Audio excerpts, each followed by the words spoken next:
আসসালামু আলাইকুম ওয়া রাহমাতুল্লাহ। এই তুমি কি করতেছো? নামাজ পড়তেছো? আমার বাসায় তুমি নামাজ পড়তেছো? এটা সবাই জানলে আমাদের কি হবে? মুসলমান হয়ে গেছো তুমি? হায় হায়, এতদিন আমি কাকে ছোট থেকে মানুষ করলাম। এক্ষুনি বের হয়ে যাও আমার বাড়ি থেকে।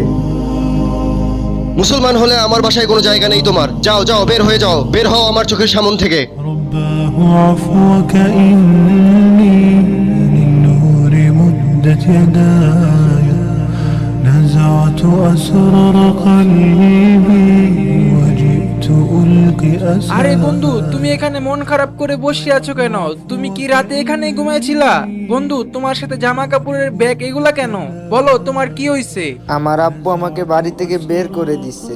আমার আর যাওয়ার কোনো জায়গা নাই, তাই বাধ্য হয়ে বাড়ি থেকে বের হয়ে আসছি। কিন্তু তোমার আব্বু তোমাকে বাড়ি থেকে বের করে দিল কেন? কি এমন করছো যে তোমাকে বাসা থেকে বের করে দিল? তাও তোমার আব্বু? আমি মুসলমান হয়েছি বলে